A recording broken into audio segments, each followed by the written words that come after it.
Hello, I'm Dr. Sarveshwari, consultant dermatologist practicing in Chennai at Rajkamal Skin Clinic, talking on behalf of Derma Vidya, Access to Dermatology World. Today, I'm going to give you an overview about urticaria. I'll try and tell you what is urticaria, what are the types, what causes it, and what are the triggers, how is it diagnosed, treatments, and what is do's and don'ts in urticaria. So urticaria, the common term for urticaria, as the public knows, is hives. You know, when you get hives, there are little bumps on the skin, which can be as small as a fingertip, or it can be as large as a dinner plate. It is that varying in size.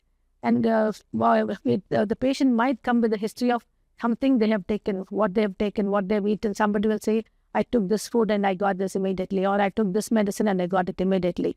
So this urticaria can be classified as an acute type and a chronic type. What is acute type? That urticaria which lasts only for 6 weeks and goes away.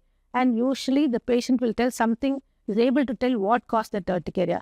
But in chronic urticaria, it goes on for more than 6 weeks. It will come and it will go, it will come and it will go. So that the patient won't know what is causing. He'll say, I have tried everything, I've tried stopping this, I've tried stopping that, but still it comes. Even when I don't eat it, it's coming. So the cause in chronic urticaria, 80% of the time, we're not able to find out the cause. So in the rest 20%, what we can do, I'll tell you later.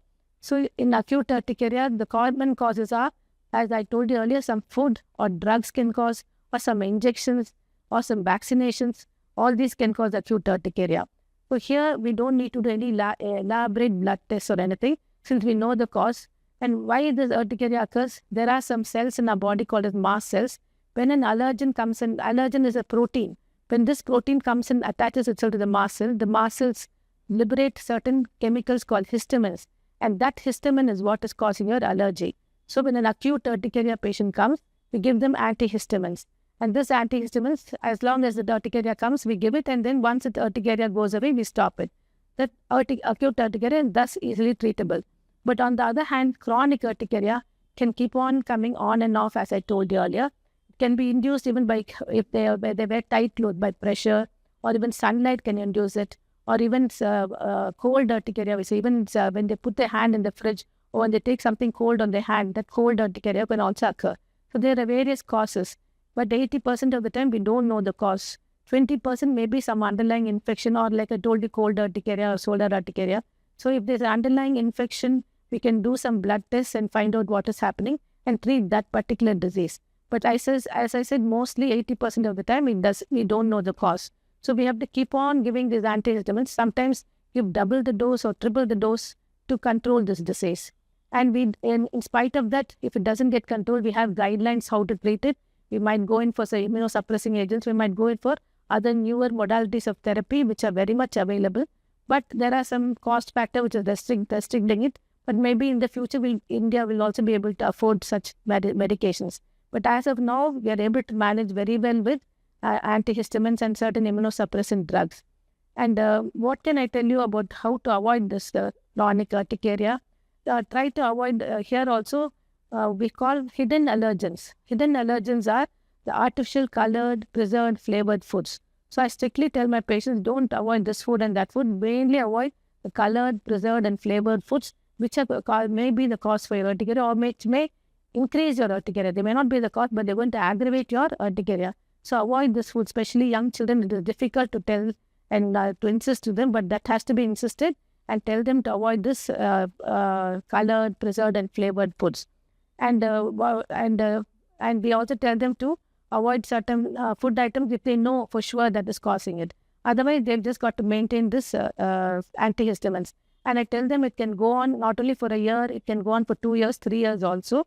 And we can do blood tests just to check that their systems are normal, because they're taking continuous antihistamines, so that the patient will be reassured that there is no side effect from these drugs that they're taking. And lifestyle modifications, as I told you, you have to tell them about all these things that they should avoid eating.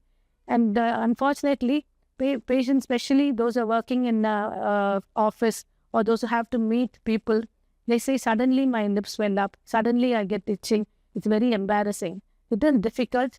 We have to tell them to keep their antihistamines ready with them and take it, or if they're going to have an important meeting, to take the antihistamines well beforehand. And moreover, for this swelling, which we call as angioedema, we might have to give emergency treatment like injection adrenaline will have to be given for acute urticaria because it can cause breathlessness and even choking.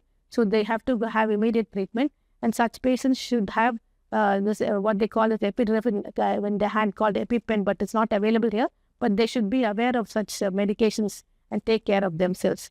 So to prevent this urticaria, take care of the food that you eat and avoid stress. Stress is another important factor. The mind and the body have a lot of connection. The more you worry about your urticaria, the more frequently you're going to get your urticaria.